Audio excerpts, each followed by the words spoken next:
The white balance looks weird. Did it get changed? I didn't change it. I'll fix it in post. Hello, welcome once again to Stuff and Things, where I like to talk about stuff and occasionally the things. I'm your good friend Bradley, and today is a Sunday Stuff and Things. And on this Sunday Stuff and Things, we have stuff and things to talk about, including upcoming videos, things that you can look forward to on Stuff and Things and working.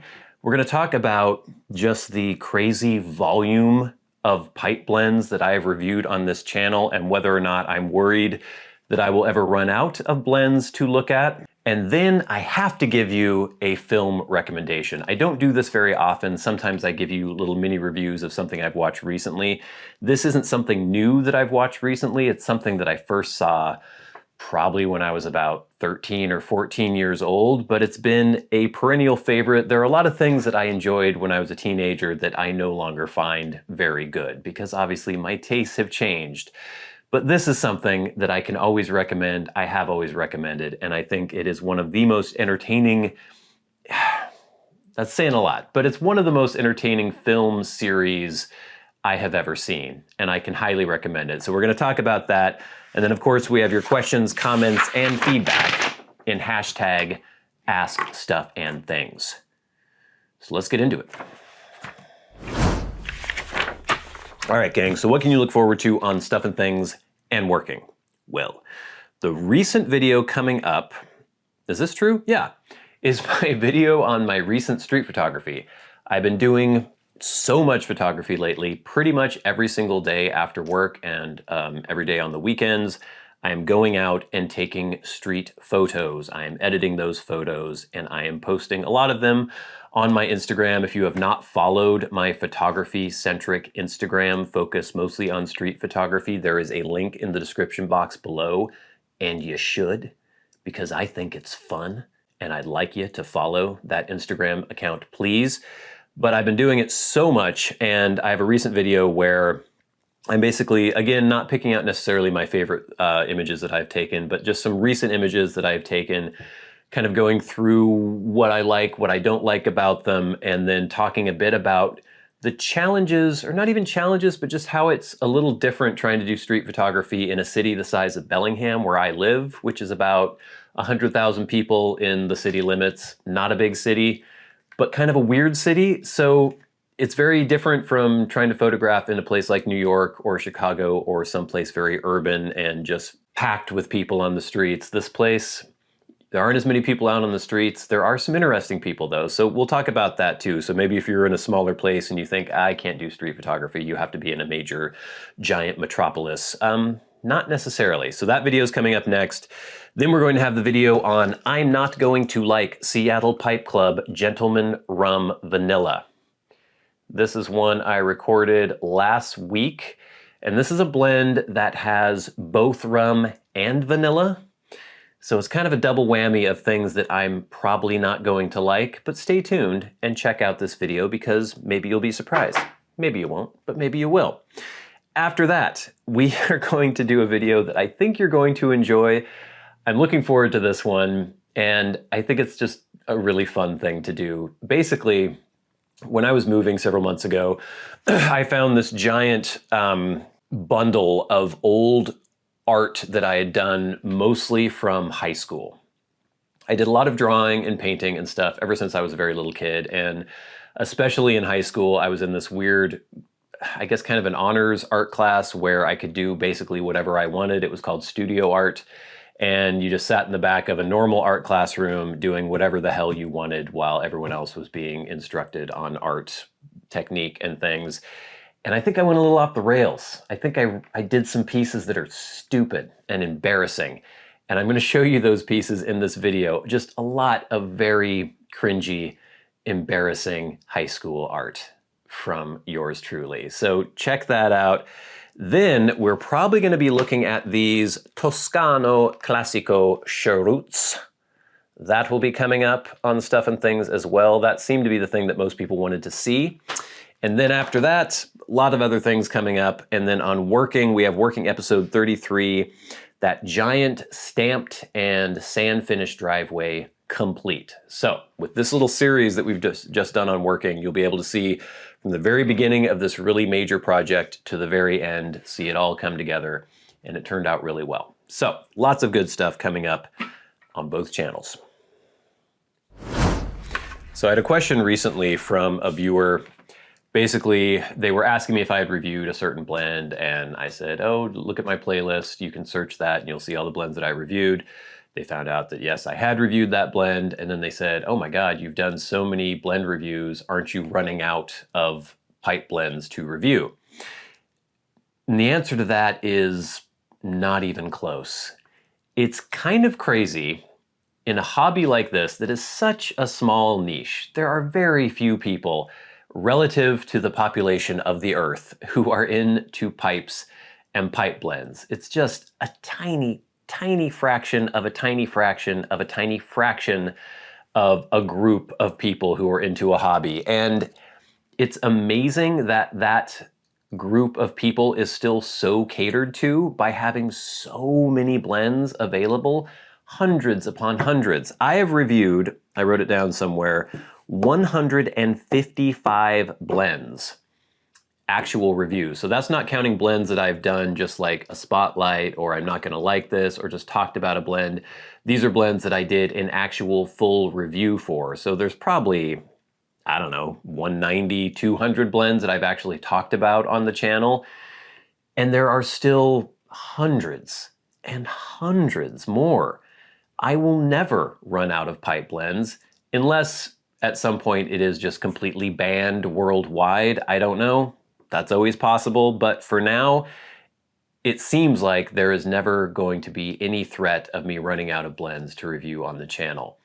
And it's not even as though I have to go to like these extremely obscure blends that nobody cares about or nobody has heard about.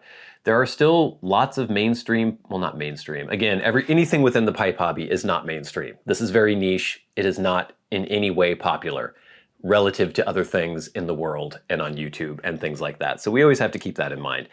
But as far as within the pipe community, there are blends that I haven't touched yet, I haven't reviewed yet, that are quite popular within the community. So there is never going to be a point where I think, man, I've done every blend. I'm reaching now. What am I going to talk about? That's just never going to happen. And that's kind of crazy.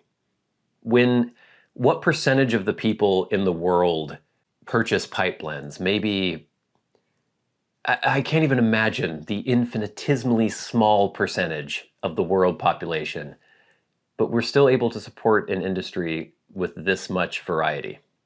Kind of cool. Okay, but now it is time for my film recommendation.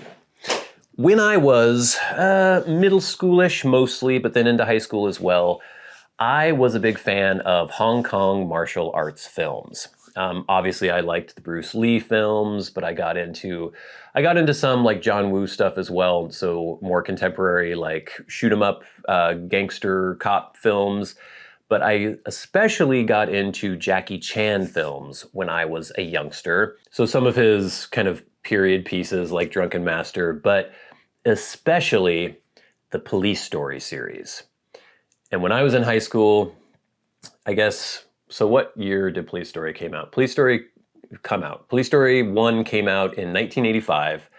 Police Story 2 came out in 1988. And then Police Story 3, often called Super Cop, came out in 1992. So the first two films would have been, before my time. So I was watching really crappy VHS versions of those that we would get, usually dubbed in English.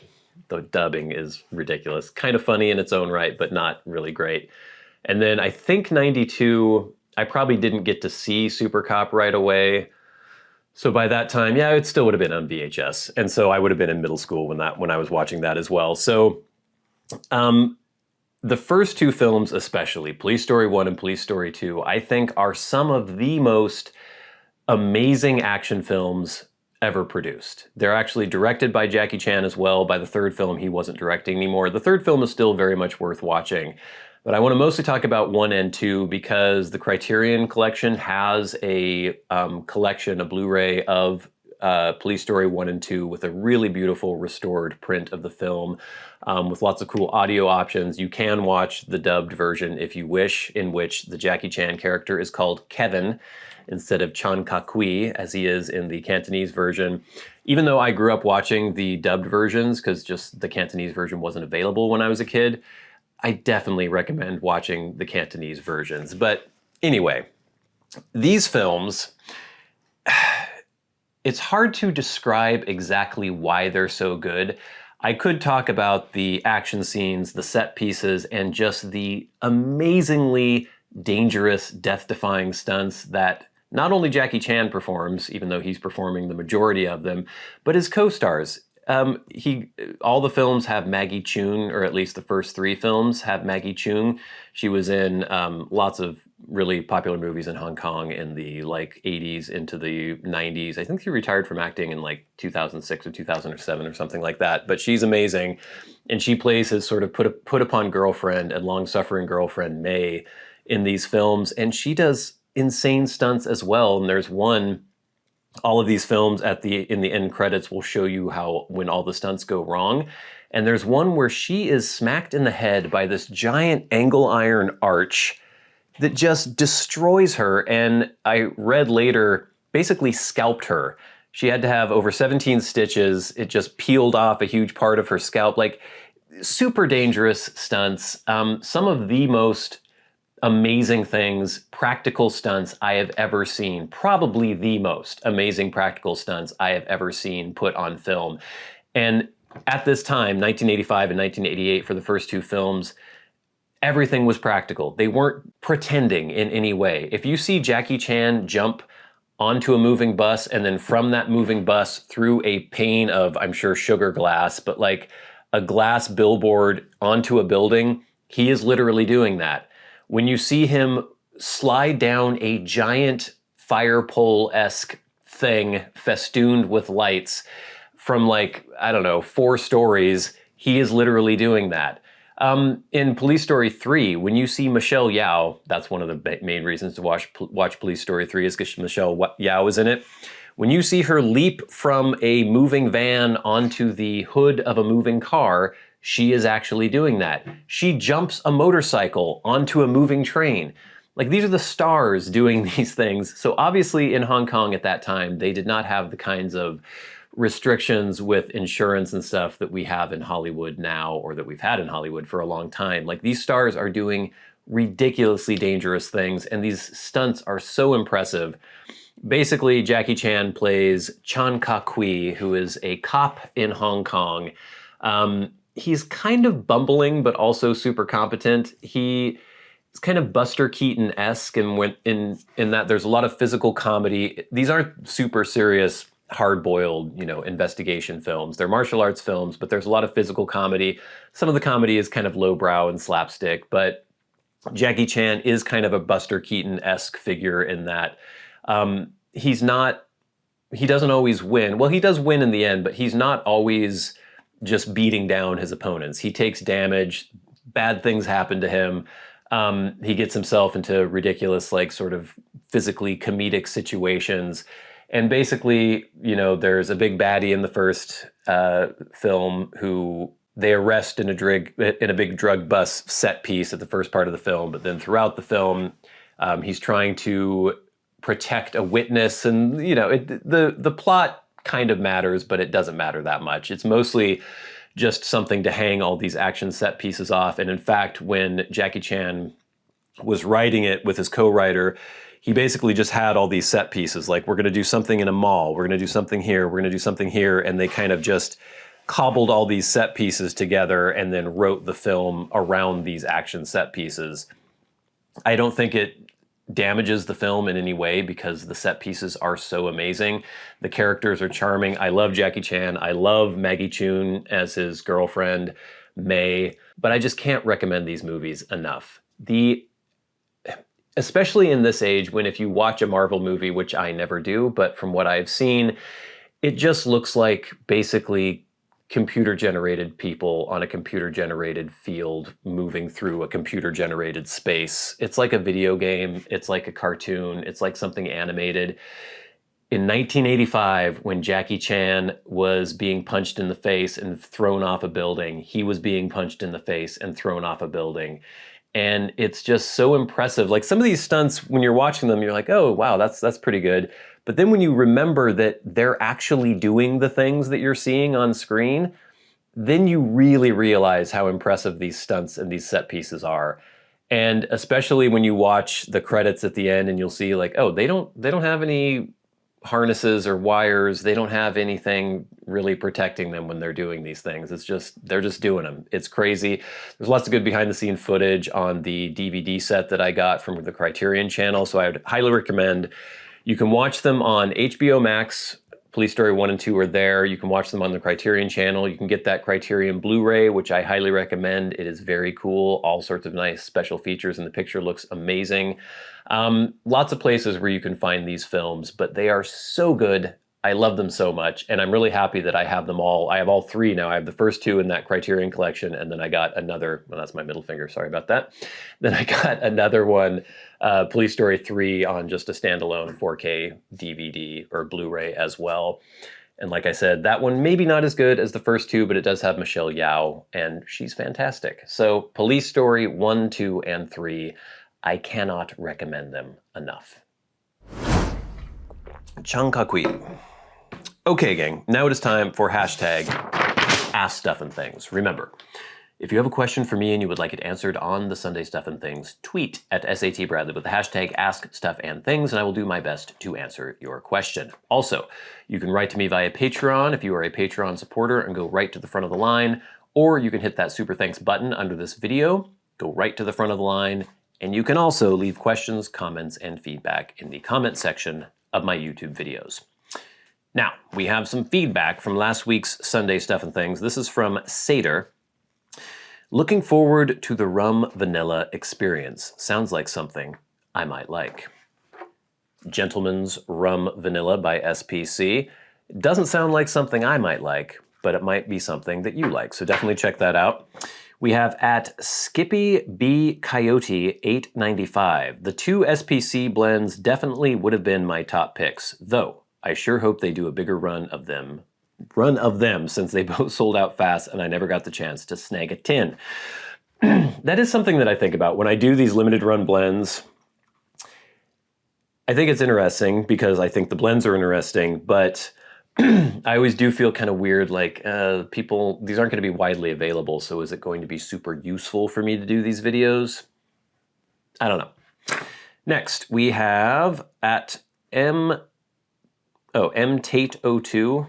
My vision is very blurry right now. Kirsten Pipes equals an engineer's dream. So somebody mentioned I should check out Kirsten Pipes that are manufactured in the US or in Washington State in the US. And when I did look them up. They do look very cool, and I definitely have seen them before. So they're kind of similar. They look similar to Falcon Pipes, or there's another company that I have forgotten. I can't remember their name, but it's basically there's like metal shanks and stems and then meerschaum or briar bowls that are screwed on. They look cool. I'd like to check one out sometime. Kirsten Pipes from Washington. We have at Rodrigo777, my vote goes for the Toscano. They are excellent, and I think you'll like them. Classico is good, which is what I got, especially after a year of aging. I don't know when these were produced, but who knows.